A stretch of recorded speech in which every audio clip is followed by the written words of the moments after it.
We still got a minute for, I don't know, my clock says 4:59. So when it says 5 o'clock, we gonna start. Y'all remember the Bella the dog? You know Bella the dog? This Bella the dog. I see. Hello. Hi.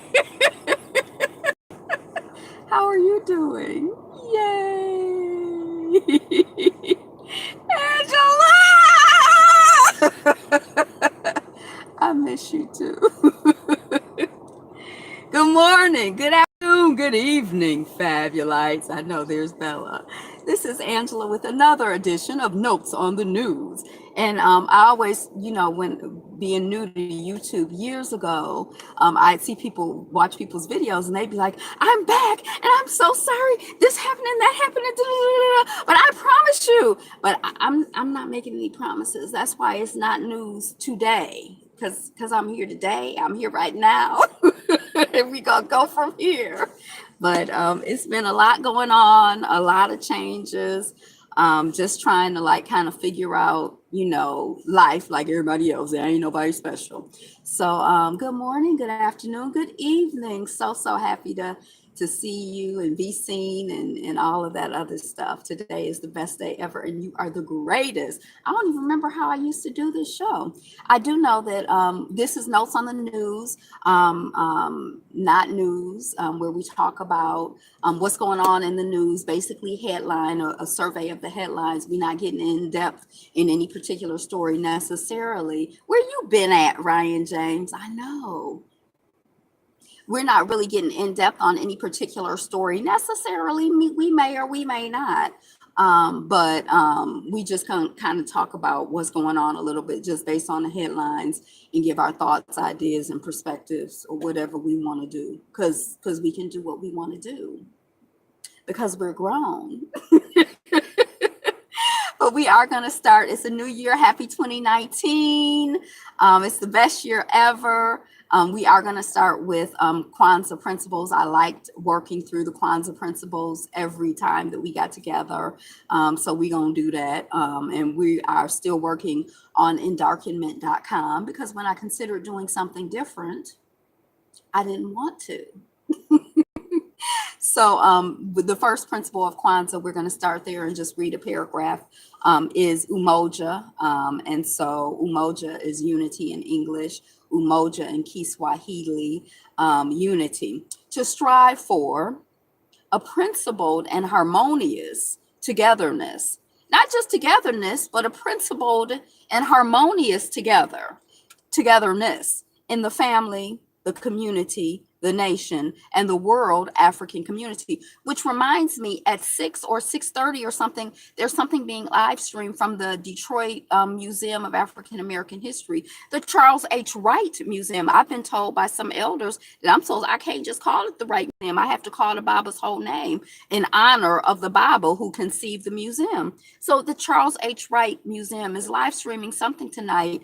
This is part 2 of it, and I heard my mom talk about part 1. And I'm like, that really, really sounds interesting in terms of us as African people, centering ourselves as African people, not necessarily making some big distinction. Hey, thank you, Ayafa. What's up? Not making so much of a big distinction between, understanding that, just like, I don't know who it is who said that this ship stopped here, this ship stopped here. Some of the cousins is here, some of the cousins is there. Some of the cousins didn't get on the ship, but they've been dealing with colonialization, imperialism. They've been dealing with enslavement and some of the same types of themes that show up in different ways. When the people were in South Africa last year, they said, we had something called apartheid. We just called it Jim Crow, or they just called it Jim Crow. So anyway, the talk is supposed to be about that at 6 or 6:30 Eastern Standard Time, and it's live streamed. So I think I'm going to watch the live stream because I'm no longer in Detroit to actually just like go to the museum or anything. But even though I'm not in Detroit, I can still kind of hear the elders talk about what's up, think about some things I need to think about, examine some ideas and some concepts and some principles. I don't know how I got off the subject of Kwanzaa, unity, Umoja. This is the first and foundational principle.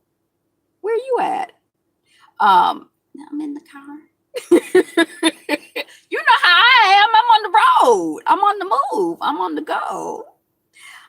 This is the first and foundational principle of the Nguzo Saba, for without it, all other principles of the Nguzo Saba would suffer. Without unity, everything else suffers. It's the first and foundational principle. It holds everything up. Everything rests on top of unity. If we not together, then what we doing? How we gonna do it if we not together? Okay, so that's unity. That's what they saying to me. Oh, the Buddha. What up, though, Buddha? I forgot about the Buddha. Okay, so it's coming back. It's been 4 months. When I went to load up my thumbnail, I'm like, it's been 4 months. I thought it had been 12 months, but still 4 months is a long time. Okay, so I don't know how to do the show anymore. I'm just filling it out and figuring it out. Okay. Unity is both a principle and a practice. So it's not just an idea, but it's something that we do. It's something that we practice. How are you practicing unity? How are we practicing unity? Can you think of some examples of how you practice unity? It was a long time. Yeah. I know it. Yeah. And a lot. Yeah. Okay. Okay, so it's both a principle and a practice of togetherness in all things good and of mutual benefit. It is a principle. It is a principle and harmonious together, not simply a being together. Because you can be together with some people and it's a mess. We want a principled and harmonious togetherness. Let's affirm that we are together in a principled and harmonious way. Let's seek that. Let's see that. Let's build that. Let's create that. How can we be more principled and harmonious in our togetherness with each other? I mean, I'm just saying, I'm just asking a question. I don't have the answer. I have some ideas or some concepts. It's something to think about, right? Okay. Principled and harmonious togetherness, not simply a being together. This is why value rootedness is so important, even indispensable. Unity as a principled and harmonious togetherness is a cardinal virtue. That's strong language, a cardinal virtue. Okay, I got to keep going, but this is serious. A cardinal virtue? That sounds serious. A cardinal virtue of both classical and general African societies. In ancient Egypt, harmony was a cardinal virtue of ma'at, i.e., righteousness, rightness. In fact, one of the ways to translate ma'at is to define it as harmony. Harmony on the natural, cosmic, and social level. Likewise, Sieng, C-I-N-G, I don't know this, Sieng among the Dinka means both morality and harmonious living together. Morality and harmonious living together. Thus, in both ancient Egypt and Dinka society, one cannot live a moral life without living in harmony with other members of the community. How you gonna win if you ain't right within the community? How you gonna win? Okay, so that's that in Darkiment.com unity. Okay, so what up, though, Buddha? Do I even get the daily word of the Buddha anymore? I don't know, because it's been 4 months since I'm here, and so I haven't even been looking at it. Maybe it's dropped out of my life and everything. Yep, I don't even see it. Oh my gosh. What up, though, Buddha? Where you at? The Buddha is gone. I'm serious. I don't even have the Buddha on my thing anymore. I don't know if I accidentally. Oh, here it is. Here's one. Okay. Daily words of the Buddha for February 26, 2019. Is today the 26th or the 27th? Anyway, we're going to go with this one because this is the one we found. Let go of the past. Let go of the future. Let go of the present and cross over to the farther shore of existence. With mind wholly liberated, you shall come no more to birth and death. Hey, Frank G Random Channel, Frank G TV Random Channel. Oh, I turned the heat off. I'm still warm. All right. So that's saying if you grounded 27, my birthday was 26. Oh, it's the 27th. What is February 27th? That's Aquarius? I don't even know. I don't know. Happy belated birthday. Happy New Year. I wish I knew how to sing. They sing the this evening's lecture link. This is at the Charles H. Wright Museum, and I think it's more of discussion with Mama Aneb, who is known as Gloria House. Pisces, ooh, Pisces. I'm a water sign with the Scorpio. I'm a Cancer with the Scorpio moon, so I'm so watery. Pisces, ooh. What's happening, Be Fabulous? You. What's up, S. Wiseman? So the lecture, the link that Ayapo just put in the chat is for the chat at the museum tonight, at the Charles H. Wright Museum of African American History. It's Aneb, Mama Aneb, who's also known as Gloria House, who's a former professor at Wayne State University, is interviewing. I don't know who she's interviewing, but he is a 70-something-year-old elder, I understand, from the African continent. One of the things that he was talking about was how he's trying to recenter things, or he has been practicing recentering things in terms of, instead of learning English first, hey, what's up, Ron Redbird 101. Instead of like, oh, we learn English first, then we learn Swahili, then we need to learn our native language first, then Swahili, then English, or whatever. We need to be centered in us and ours. And like, as African Americans, as nomads, well, we don't have, I guess we get to pick and choose. We could just choose an African language. Y'all believe in that? When you get your DNA done and it tell you who your people is, you believe in it? It's so limited. Even if you believe it, it's so limited in what it says, and what it hits on. So that's the link that Ayapo put in the chat for the talk tonight. Is live stream from the Charles H. Wright Museum of African American History. So the Buddha is talking about just be grounded in the now and let go of just be grounded in the truth of love and light and happiness. Don't be worried about now, then, later, past, future, all of that. And then you just gonna be in the state of being, and you won't have to worry about birth and rebirth and death. All of that birth is because you attached. No, I don't believe in that DNA stuff, says I see. Yeah, I was on a group trip to Costa Rica, and we were talking about it. Yo, Buddha, what up, though? And some of the people are like, they don't know if they believe. I don't know if I believe. I don't know if I trust it. I don't know if I want people having my information. I don't trust the people, the white people who be gathering up the information. What they gonna use it for? I don't trust them. They didn't dig up the bones of the ancestors to test them. They only test the people that are in those areas now. I don't blame you.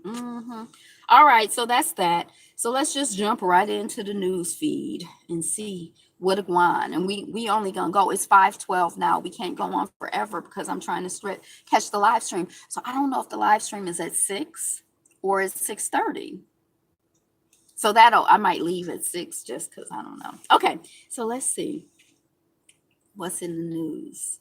Notes on the news, not news.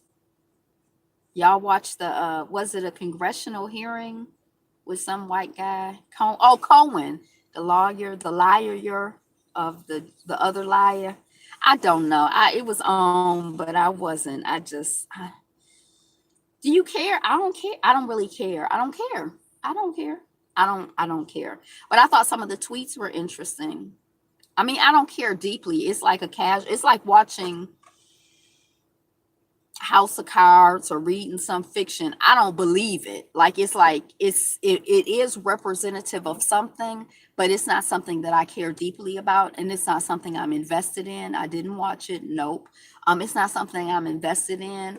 I don't feel like it's really relevant. I don't care to watch. That's what Frank. Yeah. Okay. Daycare owner who posted $100,000 bond for R. Kelly is seemingly a fan he met in 2018. He's only been a gentleman to me. The reason this headline was interesting to me is because I've had conversations with people. And sometimes what I find is that we are not holistic in how we analyze things. We're like, oh, like me personally, I've never, if somebody has called me an IGGER before, I didn't know it. They never called it me to my face. I've never been spit on. I've never had I haven't personally had that experience. So I guess I could be like, all of the white people I know have been nice to me. Nobody's cussed me out or called me names or spit on me or anything. So what racism? I don't know. It doesn't exist. Whether or not it's true, I want them to prove the US has never interfered with elections worldwide. Cool, cool. Like Haiti, like Venezuela, like all the time, everywhere. And why we got military bases all over the world? Um, so in terms of this whole thing of like, this person who bailed R. Kelly out, it's not so much because I just thought the headline was interesting because of the person's analysis. I feel that when we're doing analyzing, when we're analyzing things, we have to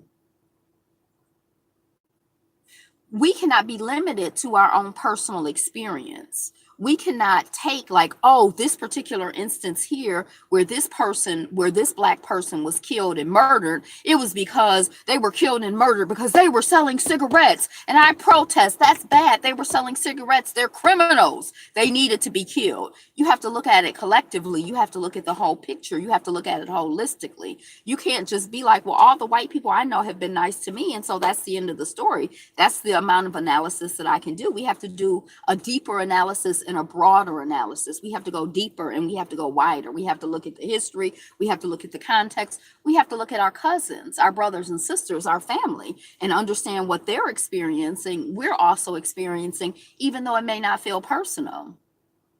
So I just kind of feel like, yeah, he's only been a gentleman to me, which may or may not be true. And I don't really even want to get into that particular performer.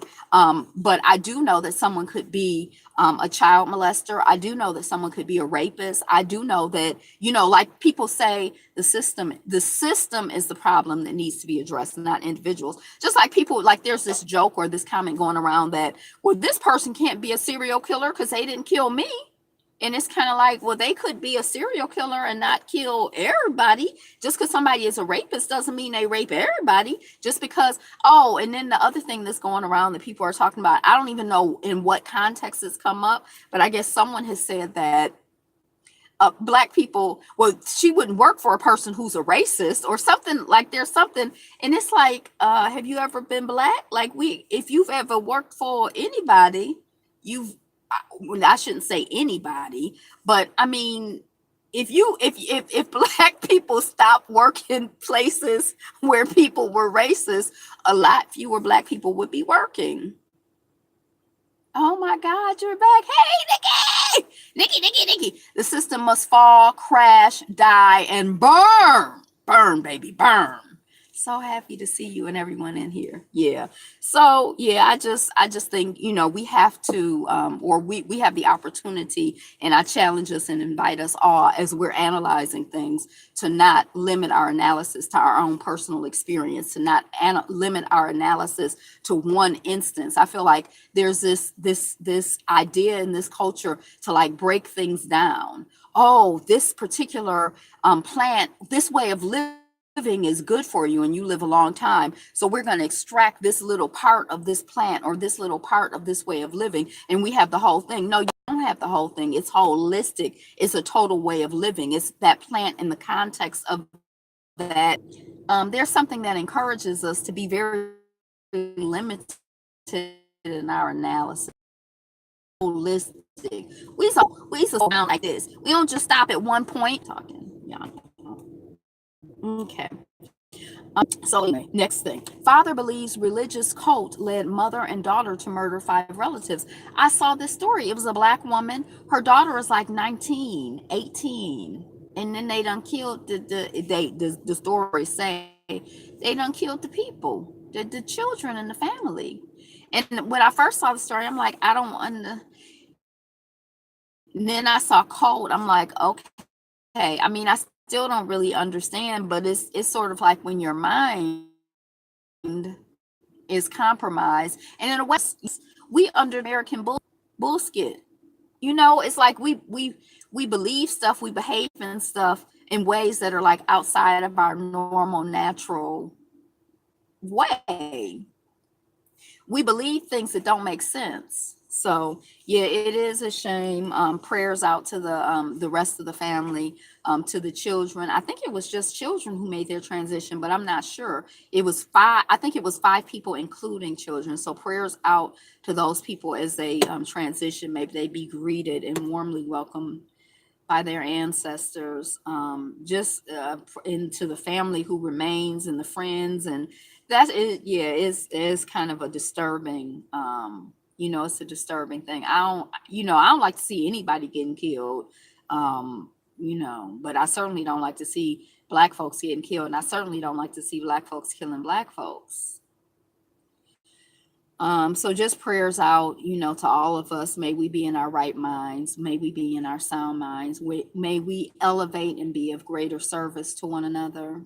May we support the life and the love and um, multi-talented chef Lazarus Lynch boldly redefines the Black culinary experience. I don't know who Chef Lazarus Lynch is, but so we just gonna give him one, two, three claps for Chef Lazarus Lynch. And may he be out here doing something progressive and productive. You eat his food? Anybody know him? Anybody familiar with what he's doing? This piece is coming off of the griot, so I don't really know who he is or what he was doing. But I like food. I like chefs. I don't know. I like the idea of people create. Like, I like that food is something you can look. I'm gonna say something obvious. Food is something you can eat. But I like the idea of like putting your love and your effort and your energy and your ideas and your beliefs and your concepts into something and then eating it. I just think it's really interesting. Um, Marijuana arrests for Blacks and Hispanics still rising in NYC fight decriminalization measures. So even though they say that they're trying to decriminalize marijuana and not impact the Blacks and the Browns so hardly, surprise, surprise, the system is functioning as the system was designed and is designed to function. So I guess that's in that news today. Kareem, hello, hello, hello, hello.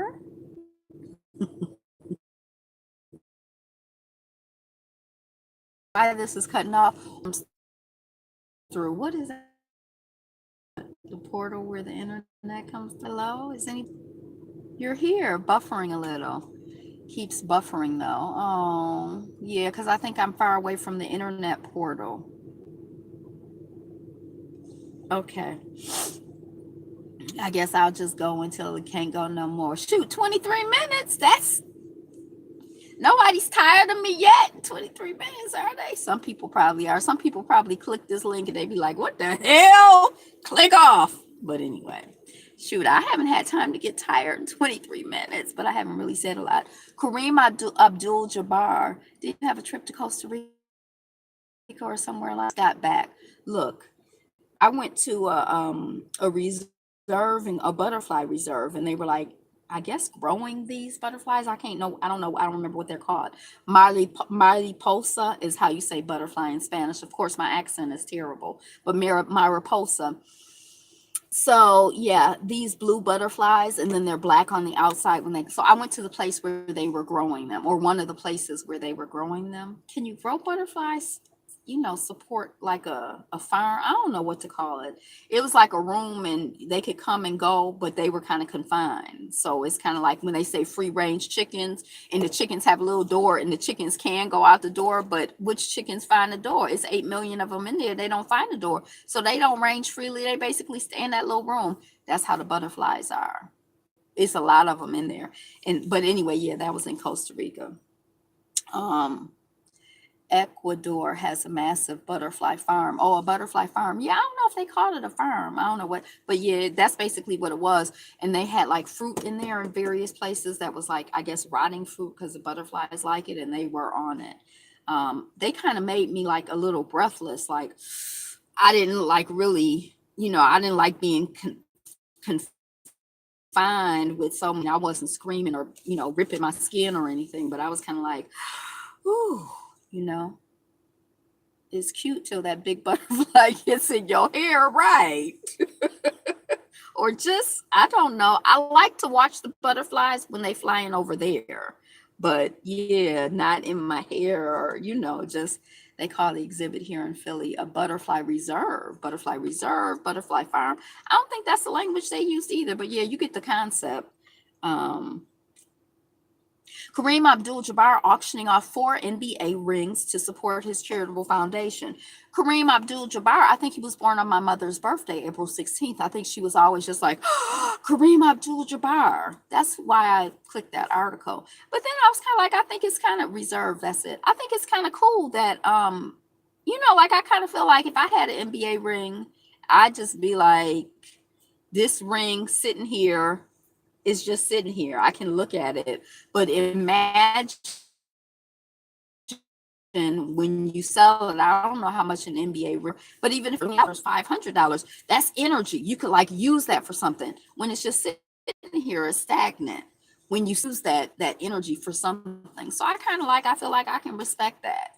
That's all. It just kind of Brazilian woman miffed by MAGA hat, now held by ICE, may be deported.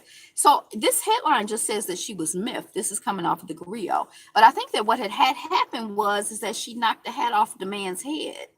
She knocked the hat off. I think that's what miffed when she knocked it off his head. And so now ICE has gone after the woman, apparently. I guess it got news and got attention. And then what does ICE stand for? I don't even remember what ICE stands for. Whoa. So she's being held by ICE. She's been pursued by the people who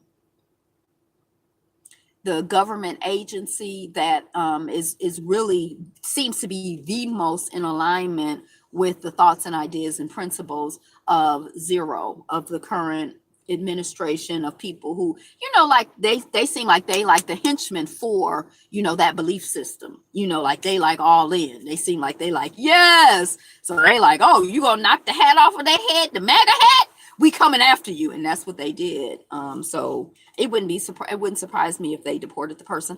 I saw an article the other day about somebody who got picked up by ICE. He looked a little brown. He was not very, very brown from what I could tell in the picture. He had his Immigration and Customs Enforcement is what ICE stands for. He had his military ID on him, his passport on him, and his driver's license on him. And they held that man, I think, at least 4 days. I kind of feel like it was a week or more than that, because they didn't know if he was a citizen or not, they said. I think it was ICE that was holding the man. Sometimes I think we're like, oh, I'm legal. Oh, I have my paperwork. Oh, I'm official. So I'm all good. Just like during the times when we were enslaved, you'd be like, oh, well, massa, he made me, wrote me a note. Now it's free. Look, here's my paper here. And sometimes people would just take the paper, tear it up, and be like, now what? Now you enslaved to me. Now I own you, or whatever. Now I'm going to sell you. They ain't bound by no paper. Paper is like your word. We know that they're specialists in not honoring their word. Look at how they've broken all of the treaties with the Native Americans and just how they move and behave in the world. I mean, their word means what? Well, Massa done gave me this piece of paper that says I was an American citizen. And so I American citizen. That's my passport. Okay. I mean, it's good until Massa say it ain't good. They make the rules, they break the rules. It's their rules. What you gonna do? Oh, this is a counterfeit passport. What you gonna do? Their word equals zero, and zero equals their word. Their word is skit, and skit is their word. Yeah, whatever. So, yeah, that's that. Okay. Goodbye, Sutton. Oh, Goodlow. Good Lord. That's the man's name, Goodlow. Goodlow Sutton, Alabama publisher who called for the Klan to not riot again, is replaced by Black woman. He is an Alabama publisher. I think he's like he was a newspaper editor or something. But he called for the Klan to riot again like the other day, like in 2018, 2019. He probably calling for it right now. He probably calling for the Klan to riot again on the Black woman who replaced him. I don't know. You know, we watch movies, or I watch movies, and you know, in the movies they be like, the Klan is gonna ride, we gonna ride, and we gonna burn the cross on the people's lawn. And it seems like, oh, that was back then, way back in the day, 20, 30 years ago, which some of us are more than 20, 30 years old. So like in our lifetime, which is not really that long ago. And it's not like it's just happening back then. It's happening like right now. And it's not like it's just happening right now because of zero. This is the legacy. This how they roll. Sometimes we're more or less conscious of it. Sometimes it's more or less in our face. But I mean, it's just their nature. This is not anything new. This is not anything that's out of alignment with who they are and how they roll. This is consistent with this, the history and the present and the nature and the way of this place that we in as nomads. Just here, we jogged away from our home. We don't know where home is anymore. Sort of, kind of, in a way, we're Africa. That's our home. We just nomads. We just here on the land that they done stole from somebody else. So what we gonna claim? Oh yeah, we got our right to America. We got our blood, sweat, and tears in here, on the backs and on the legacy of harming and disturbing another people and dishonoring another people. I mean, I don't know the answer, but I just thought it was really interesting. The man's name is Goodloe, Goodloe. Goodloe. It would be a good like literature name, like he's good and low. You could look at it like that, or you could look at it like, good Lord, like good low. Look at Bella's eye. Hey Bella. Ole Miss players Neil. Ole Miss is like in Mississippi. I think it's like right near the border of Mississippi. I mean, not Mississippi, of Tennessee. So I think it's like in the northern part of Mississippi. Ole Miss player, not that that means anything. I'm just trying to show off because I lived in Hattiesburg for a little while, and I think I know a little bit about something about Mississippi now.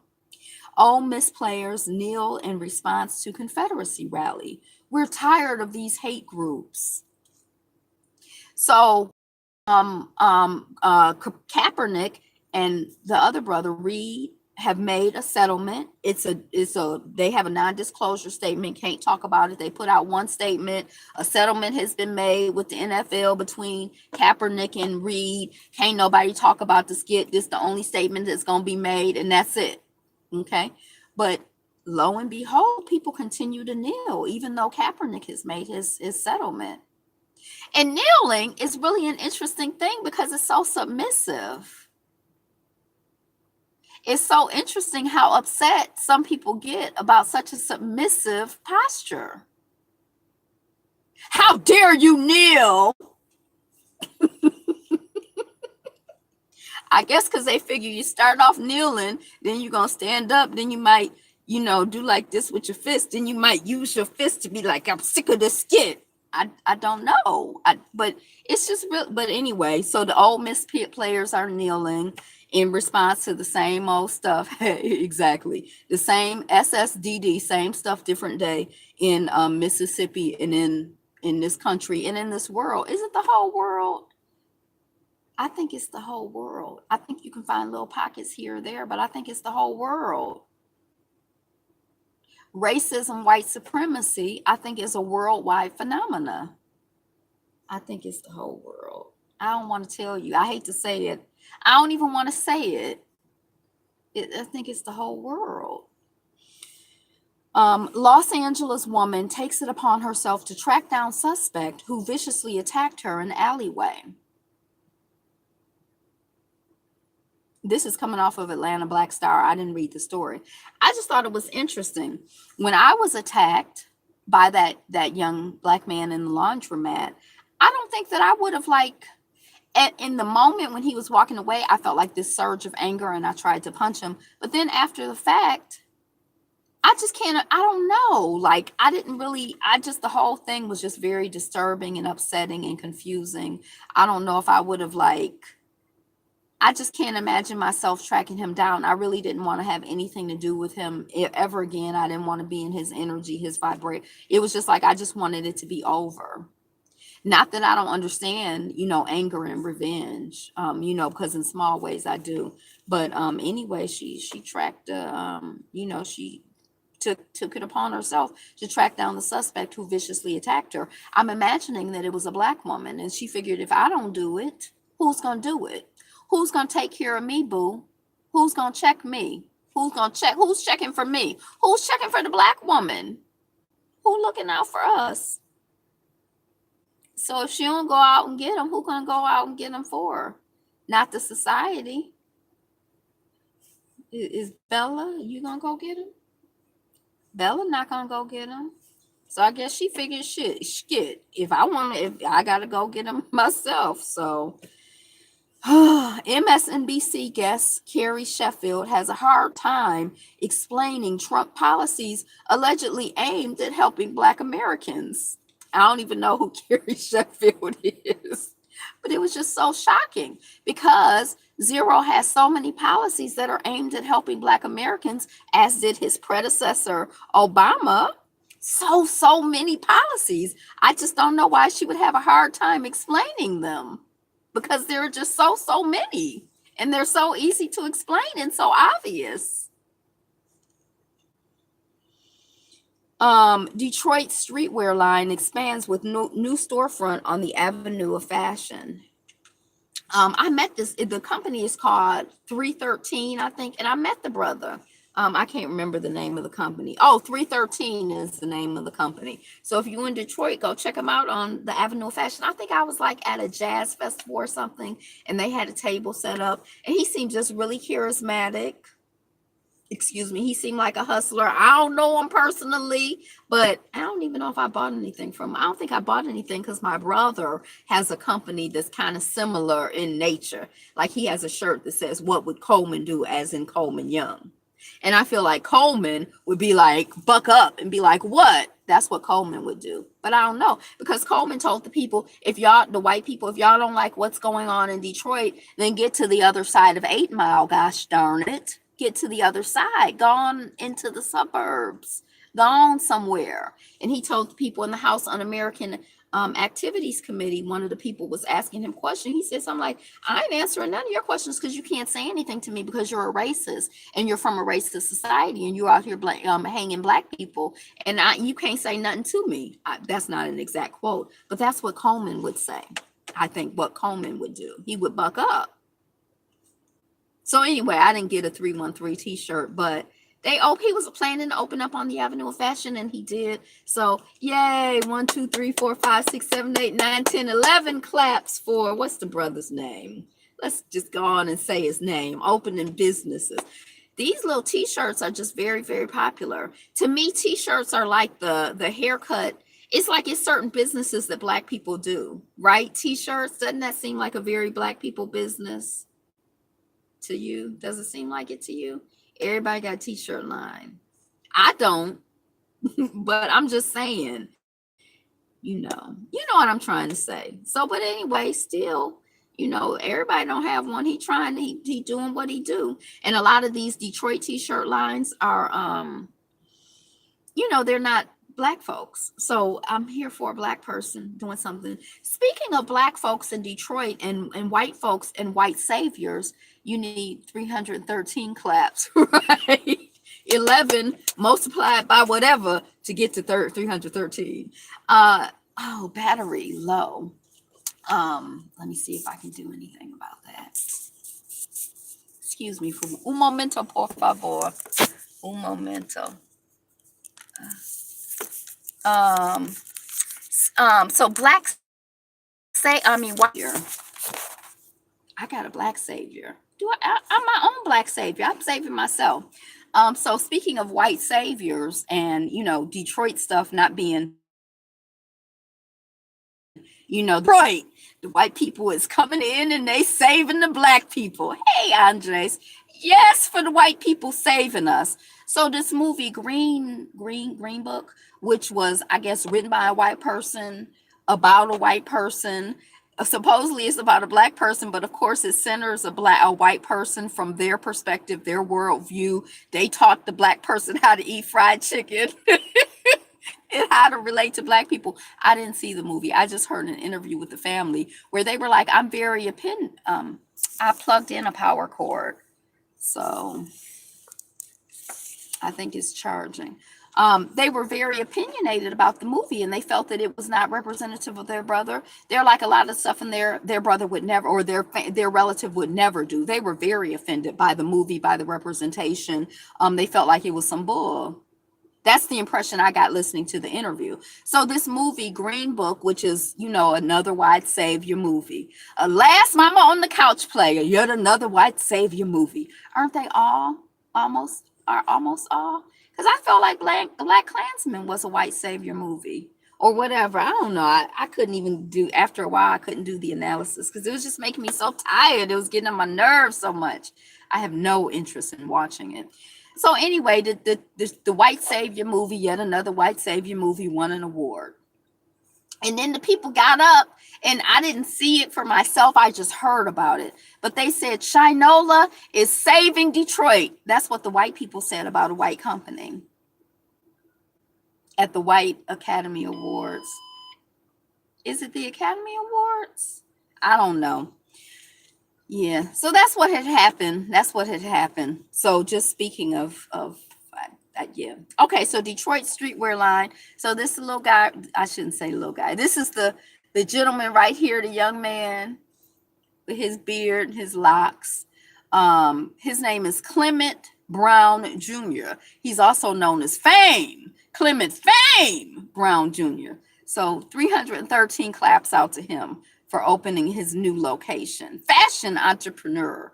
Is t-shirt fashion? I mean, I'm just wondering. The famous stretch of Livernois Avenue between 7th and 8th Mile Roads. 8 Mile Roads, that's the avenue of fashion.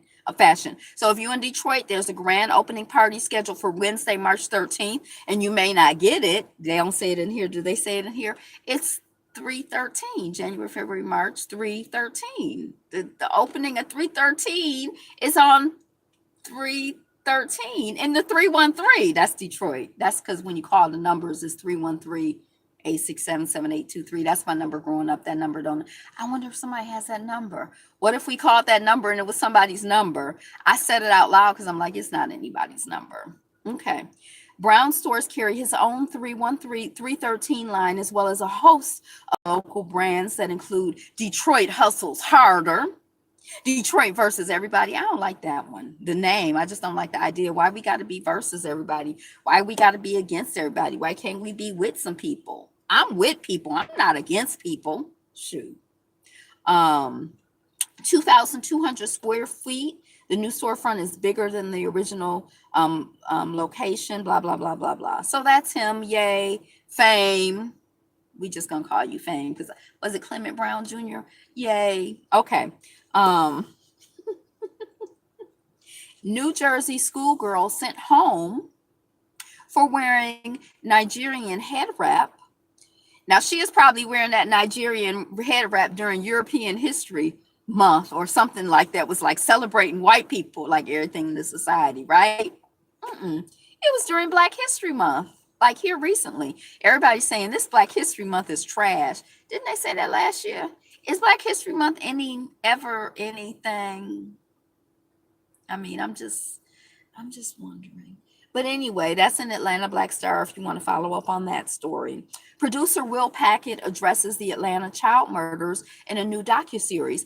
It seems like the Atlanta child murders happened. I was thinking I was much older, but it says it happened in the 70s. So I'd have been like under 10. And I remember it was kind of scary. Isn't that when the children were like, it was mostly little boys were disappearing, the Atlanta child murders? Does anybody remember that? And then I remember hearing as an adult that a lot of the little boys who disappeared, the tips of their ears were missing. And then in the context of that, I heard that the tips of the ears is like a melanin center and that they were taking those children and doing experiments on melanin research. That's what I heard. I mean, I don't know, but it was very disturbing and very scary for those children to be disappearing. Bella's like, when you told me we were going out to the car, I thought we was going somewhere. Bella know the routine. It's only been 4 months. So anyway, that's coming out of off of straightfromtheA.com. That's a new blog that I have on my news feed because I started watching a woman on YouTube. I don't know why, but for whatever reason, I like Michelle at T Elian at T. I don't watch her every day, but she don't get on my nerves. Some people really don't like her, but I like almost everybody. It's hard for me to not like. But anyway, so yeah, I like the idea that the woman done had her blog for 10 years and she got fired from her job and she write and she made a living writing. She created a business for herself. I like it. I like it. I like it. Okay. Everybody flips for Tammy Roman's style, but her caption is what's truly speaking to people. I don't remember why I put that in my news feed. But on that same story or on this same subject, there's like been a whole bunch of stories about like, or not a whole bunch, I think it's been like 2 or 3. Malar, Puerto Rico. Oh, hi, Ivy.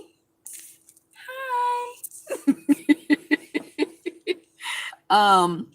There's been like a whole bunch of stories I was saying, but it hasn't been a whole bunch, just like 2 or 3 stories about like people being like, oh, this woman from Basketball Wives, she getting in shape, she losing weight, but you're losing too much weight. Where's your booty? And then it was somebody else who lost weight or whatever, and they getting fit, and the people are like, but don't get too skinny. And I just kind of feel like, I mean, I know people are gonna say what people gonna say, and they gonna think what they gonna think, but I'm like, Kate, the people.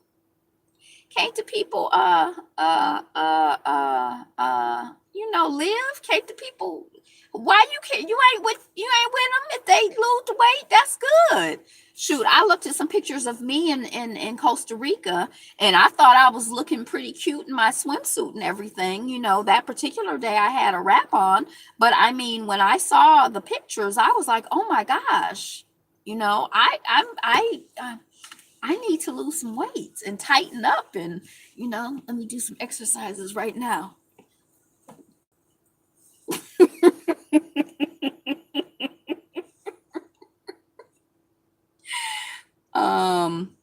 This is back to the story we talked about earlier. Pennsylvania police arrest disoriented mother and daughter after bodies of 5 relatives were found in apartment. So disoriented 5 relatives. They didn't say children, but again, prayers out to them and all of us. Is the event at 5, or is the event at 6 at the Charles H. Wright Museum, or is the event at 6:30 at the Charles H. Wright Museum? Does anybody know? I mean, Malar, Puerto Rico, or anybody? I'm just wondering.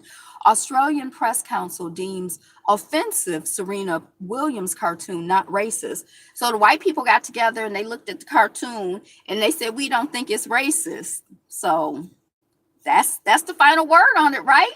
The white people done told us it's not racist. So get to step and move on, people.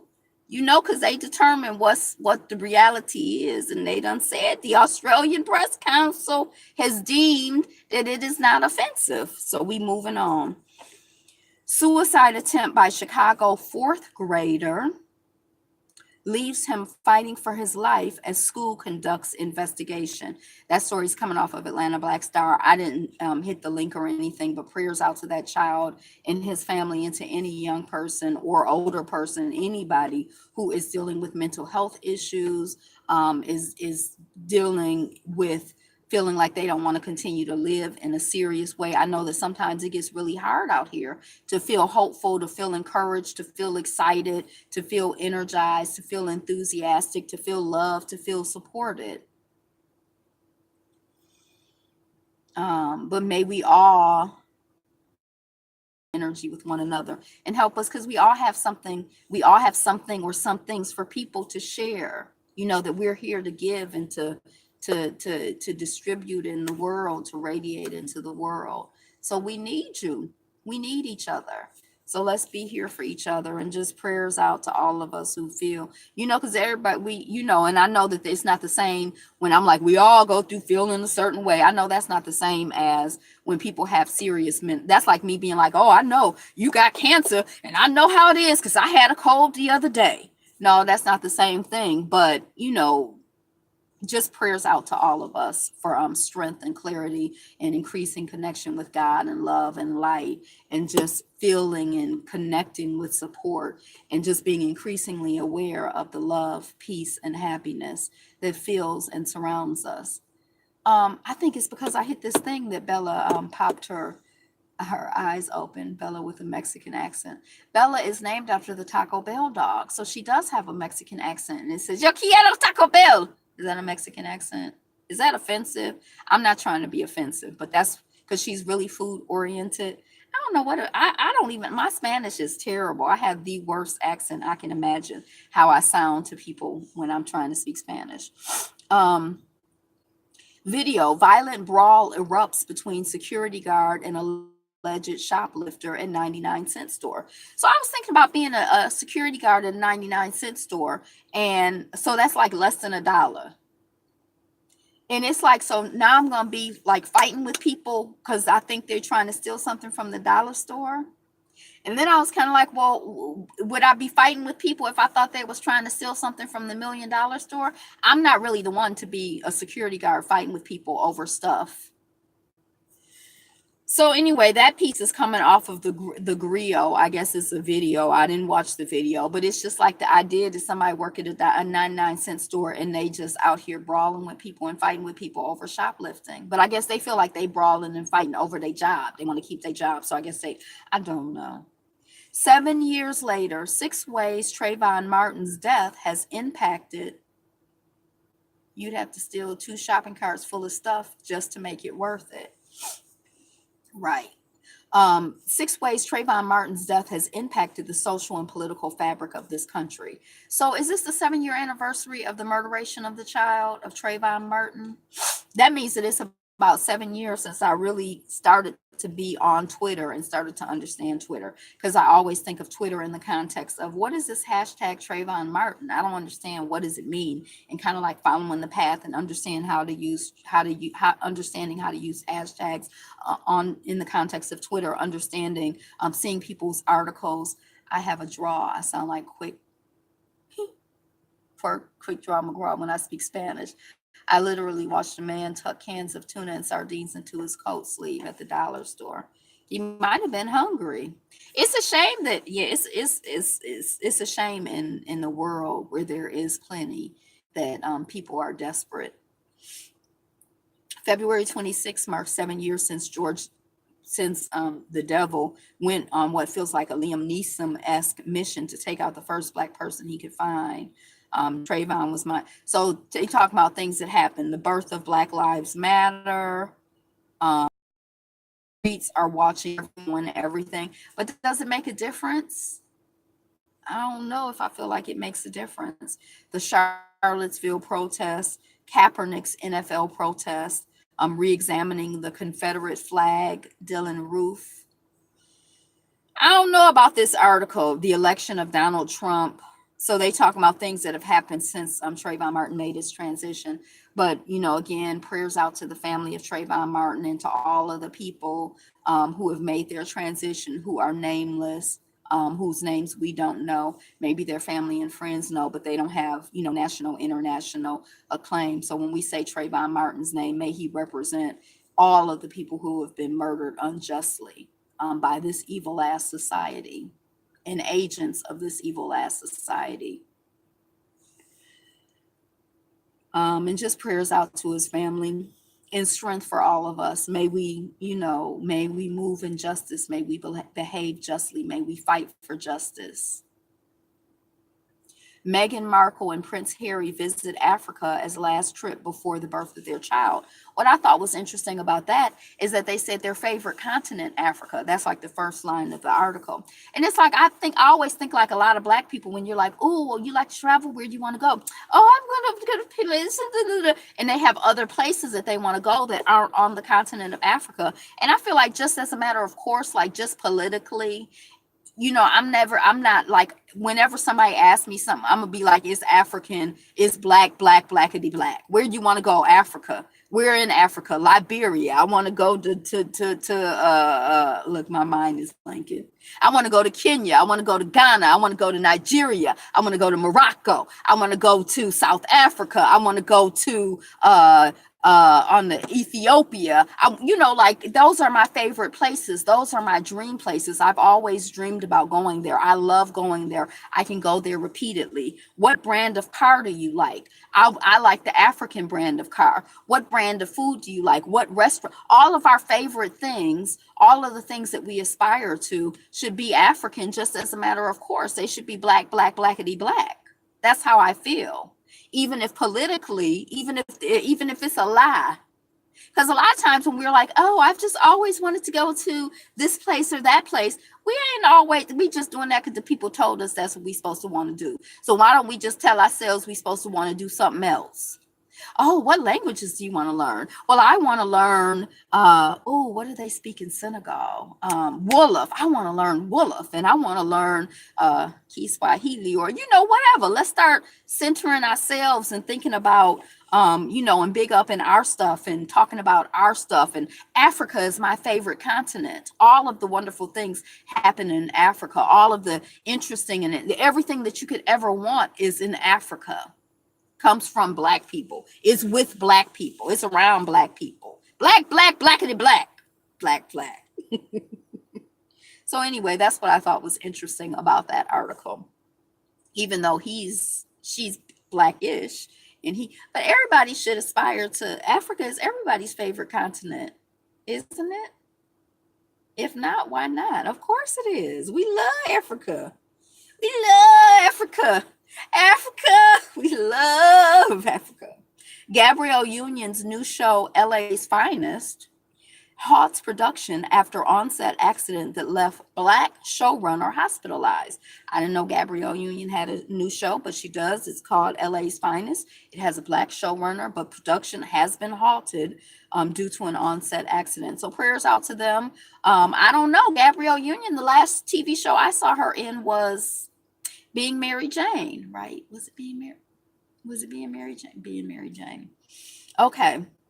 Don't get too skinny. This is what I was talking about. Toya Wright draws encouragement and caution after sharing body goals posts. They like, be careful, girl, because if you get too skinny, you're going to blow away.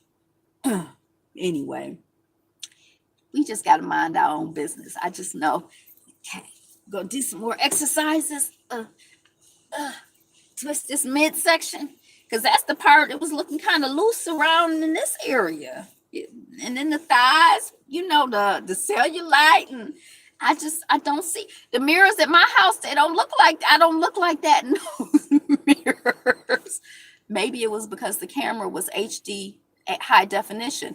Are our eyes high definition? When people see me, this is the question. When people see me, do they see me in high definition, like the camera, or do they see me like how I look in the mirror, low definition? And does it matter? I guess it mattered because I saw myself like that, and it just shocked me. It shocked me. Marvin Gaye gets his own TV postal stamp. Oh, no, not TV. Marvin Gaye gets his own U.S. postal stamp in time for his 80th birthday. Dang, Marvin Gaye would have been 80? Isn't he the one to sing What's Going On? He sang What's Going On. Did his dad murder him? Did I have the story wrong? Is anybody there? Okay. Penn students protest barring of dining hall from commemorating Black History Month. So I don't UPenn, University of Pennsylvania. I guess that some of the one of the dining halls was doing like Black food, African American food in honor of Black History Month, and the people told them, no, you cannot do that. And so the Penn students protested that. That's what I think the story is. Bella, are we all alone? It's just me and Bella and the butterflies.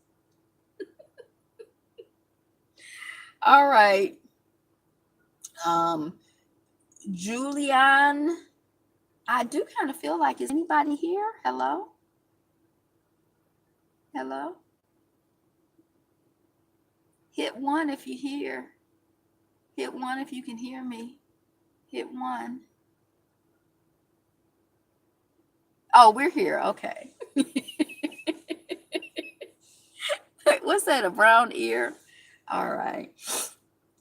Julian Castro. Julian Castro. Thank you. Backs reparations. Oh, this is somebody running for president to compensate descendants of people who were property sanctioned by the state. People who were property sanctioned by the state.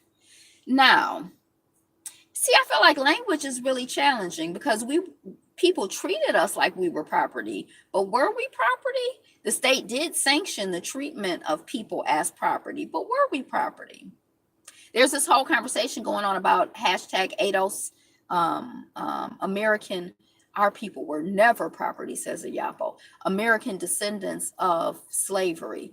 And I'm not a particular fan of that. I had a conversation with someone who was saying, they offended by American descendants of slavery. I was offended by slavery, because I feel like the enslavement of a person is an ongoing act. Like you have to consciously and continuously and like ongoing enslave them. Like you're not a slave. You may think you're not a slave. You're not a slave. So I was not a fan of that, but I have heard, I think it's Doia from Ayapo, descendants of enslaved Africans in America. And I kind of like that one because it has the enslavement in it. And also I've learned here recently that it could be in America, in Haiti, in Jamaica, Doia, I don't know. But anyway, but language is kind of tricky. Like it's sort of hard to talk about certain things, certain experiences don't lend themselves to language. Maybe not this particular language that we have here and now. Maybe we have to create language that expresses our particular experience. And this language just does not do a good job. Yeah, I'm gonna turn the heat on, Bella, because we getting a little cold. So I don't know who Julian Castro is. Is he running for president? I heard about a week ago that Marianne Williamson was running for president. Her platform was reparations. I don't subscribe to ADOS. I reject that term. That Marianne Williamson was running for president, that her platform was reparations. I was like, what?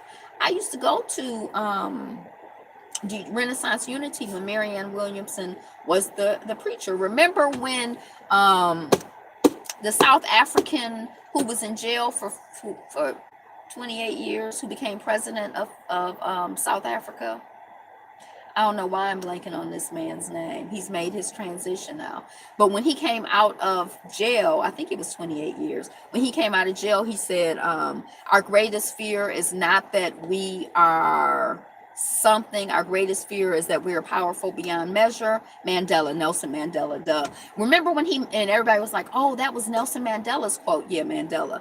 But it was actually Marianne Williamson who had said that. I guess he had been reading Marianne Williamson when he was locked up. But anyway, I heard Marianne Williamson was running for president. Her platform was reparations for Black people. I was like, what in the world? She running for president? That's her platform. And then I saw that article had come out a couple months ago, like in December, I guess she had announced that she was running in her platform, and it had been in Essence or Ebony or something in a couple of publications at that time. So I don't know why I was just getting the news a couple months later, but I was. But then since I got the news a couple months later, it seems like now I'm hearing that other candidates are saying, things about reparations. And it was like before that, I felt like you couldn't hardly get a Black person who was running for public office to say anything about Black people.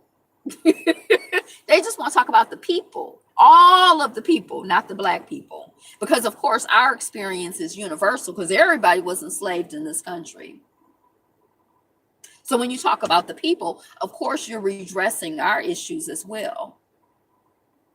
Of course, you're taking corrective measures for the jacked up stuff that's happened to us. Not. But anyway, Yeah, so now it just seems like it's more of a conversation. But then I saw a tweet today that was talking about kind of this idea of how things get co-opted. So the woman that raised the issue, in my perspective, I don't know if it's true or not, but it looked like she raised the issue of reparations. She's not really going to be a viable presidential candidate, it doesn't seem, but that caused other people to have to talk about it. And then now it gets co-opted into something else that's not going to be of service to us anyway. The system just take any that, like, it's like you cannot work within this system, because this system will never serve us. This system will never serve us. This system will never serve us. This system will do what it was designed to do, and it's going to continue to do that. And it's going to swerve, and it's going to mesh, and it's going to, shimmy and sham to do what it was designed to do. And it was built on the backs of exploiting us and taking advantage of us and using our resources, our body, our brain, our spirit, our heart, our energy, our vibration to advance a white supremacist agenda. Maybe that's not, but I'm just saying it's not going to serve us. It's not for us. The system is not for us. It's never going to be for us. I don't believe that we can fix the system from within. I don't believe that we can address this system. I don't believe it. I just don't. I don't believe it. So I don't know who's Julianne Castro. It doesn't matter. I don't care. U.S. passenger train stuck in snow for nearly 40 hours. What if you thought you were going to be on a train ride for 6 hours or 10 hours, and now you're on the train for 40 hours? That's intense. What's going on? We're melanated batteries in a Caucasian matrix. Yes, yes, yes, yes, yes. Was that Ryan who said that? Ryan James? Okay. So, California high school students staged mass walkout over policy banning do-rags. Now, I had a question about that, because I kind of feel like do-rags are something that is like uniquely African, like Black folks. I don't know who else we wear do-rags because we got to do what we do with our dues, But I think of do-rags as something that you wear at home. I don't think of do-rags as something that you wear in public and at school. But I don't know. I support the children walking out. I support the children speaking out and advocating for what they feel is important. It's confusing to me because, again, I feel like that's like me advocating for the right to wear bonnets in school. I don't wear bonnets at home, but I'm just saying I need a bonnet. I want a cute bonnet. And I was going to make one. But I'm just saying, I don't know. Do-rags and bonnets, that seems like something you wear at home. Yeah, but anyway, that's what the children are protesting, and I'm here for it.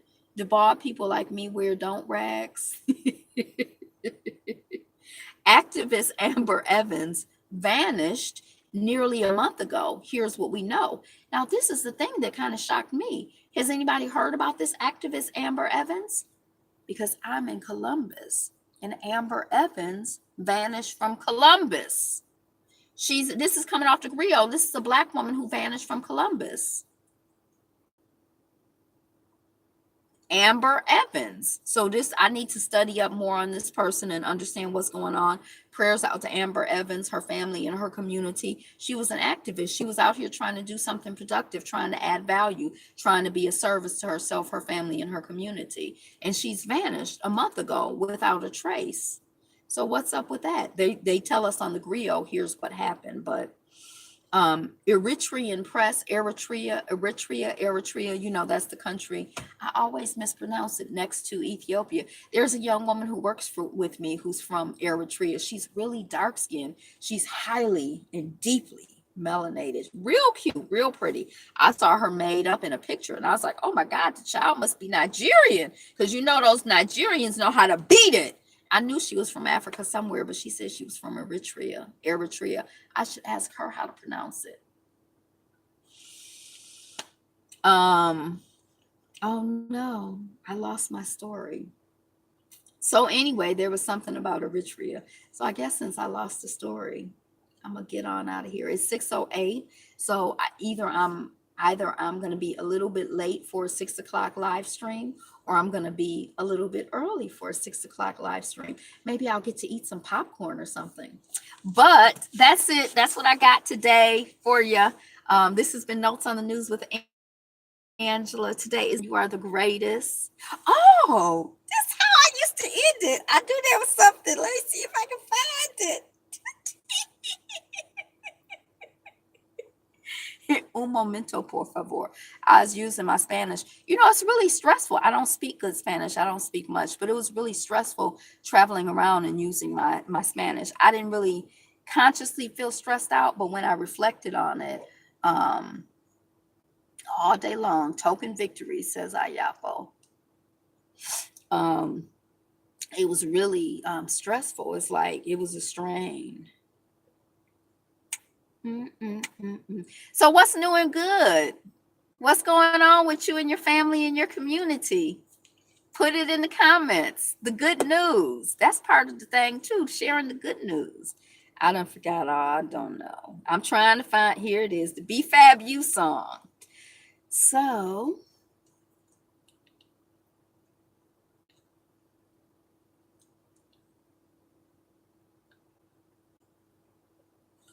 hey,